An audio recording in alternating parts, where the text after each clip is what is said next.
ఏదైతే ఏమోగా పనిచేస్తున్నటువంటి రామ్ ప్రసాద్ మీద వచ్చినటువంటి అనేకమైనటువంటి ఆరోపణలు కావచ్చు, లేకపోతే అతను చేస్తున్నటువంటి వికృత చేష్టలు కానీ, లేకపోతే మహిళల మీద లైంగిక వేధింపులు కానీ, అతని యొక్క అవినీతి అక్రమాల మీద కూడా ఒక రిప్రజెంటేషన్ ఇవ్వడం జరిగింది పోయిన 26వ తారీఖున.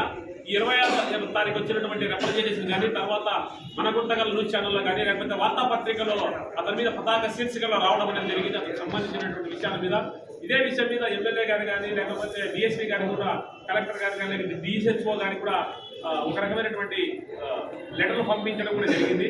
ఎందుకంటే ఒక రకమైనటువంటి వికృత చేష్టలకు పాల్పడడం జరుగుతుంది. మహిళలు చాలా ఇబ్బందులు కలిగజేస్తున్నాడు. ఇక్కడ అనేక విషయాలలో కూడా పారిశుద్ధ కార్మికులు కానీ, లేకపోతే పారిశుద్ధ కార్మికుల మీద చిన్న కంప్లైంట్ వచ్చి దాన్ని బేస్ చేసుకుని వాళ్ళని కూడా పీడించడం అనేది జరుగుతుంది. దాదాపుగా 20,000 రూపాయలు వసూలు చేయడం జరుగుతుంది. ఒక మహిళ అయితే తన యొక్క వేధింపు తట్టుకోలేక తన కమ్మలు కూడా అమ్మి ఇచ్చినారంటే ఏ స్థాయిలో అయితే తన యొక్క అవినీతి పరాకాష్ఠం జరుగుతుందో కూడా మనం తెలుసుకోవడం అనేది జరుగుతుంది. ఎందుకంటే ఇంకా సంబంధించిన డాక్టర్లు కూడా ఏకవచనంతో మాట్లాడడం జరుగుతుంది. మహిళలు ఇక్కడ పనిచేస్తున్నటువంటి ఏదైతే సిబ్బందిని కూడా లైంగికంగా చాలా వేధిస్తున్నాడు. ఒక ఫార్మసిస్ట్ పనిచేస్తున్నటువంటి ఒక మహిళల్ని కూడా రకరకాలుగా వేధింపులు చేసి ఆమె కూడా లోపరుచుకోవడం అనేది జరిగింది. ఇంత చేసినా కూడా గవర్నమెంట్ అతని మీదంగా ఎంక్వైరీలు ఇంకోటి చెప్పే పద్ధతిలో మాట్లాడడం అనేది జరుగుతుంది. ఎందుకంటే గతంలో కూడా ఇతను పనిచేసినటువంటి ఉరవకొండలో కావచ్చు, లేకపోతే రాయదుర్గంలో కూడా ఇతను చేసినటువంటి మహిళల మీద ఏదైతే అకృత్యాలు పాల్పడిన దాని మీద మహిళలు దేహశుద్ధి చేయడానికి చెప్పుకుంటూ పట్టడం అనేది కూడా జరిగింది. కాబట్టి ఇంకా ఈ విషయాల మీద కూడా మేము కూడా ప్రభుత్వం దృష్టి కానీ, లేకపోతే విచారణ అధికారులు కూడా నిస్వార్థంగా నిక్కచ్చిగా విచారణ జరపాలని చెప్పి డిమాండ్ చేయడం జరుగుతుంది.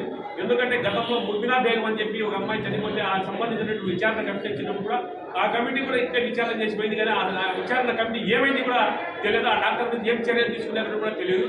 కాబట్టి ఈ కమిటీకి వచ్చినటువంటి దివాకర్ గారు కూడా ఏ విధమైన విచారణ చేసి ప్రభుత్వానికి ఇస్తారో తెలియదు. కాబట్టి ఇతను నిజాయితీగా విచారణ చేసి అతని మీద చర్యలు తీసుకుంటేనే బాగుంటుంది. లేకపోతే భవిష్యత్తులో ఇతని మీద పెద్ద ఎత్తున ఆందోళన కార్యక్రమం చేసే పరిస్థితి ఉంది. ఎందుకంటే పట్టణంలో ఉన్నటువంటి అనేక ప్రజా సంఘాలు కానీ, దళిత సంఘాలు కానీ అనేక మంది కూడా తీవ్ర వ్యతిరేకత లేకపోతే తీవ్ర ఆగ్రహంతో ఉన్నారు. ఇక్కడ ఉన్నటువంటి సిబ్బంది కూడా సెక్యూరిటీ గార్డులు కావచ్చు, పారిశుద్ధ్య కార్మికులు కావచ్చు, డాక్టర్లు కావచ్చు, అంతా పూర్తిగా ముక్కబడిగా కూడా ఇతని వ్యతిరేకత జరుగుతుంది చర్యలు.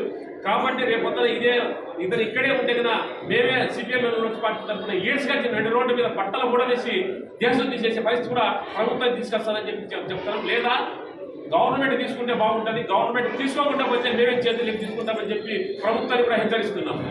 సస్పెండ్ చేయాలి ఏవో రామప్రసాద్ రావు గారిని వెంటనే. సస్పెండ్ చేయాలి ఏవో రామప్రసాద్ రావు గారిని వెంటనే. సస్పెండ్ చేయాలి ఏవో రామప్రసాద్ రావు గారిని వెంటనే. సస్పెండ్ చేయాలి.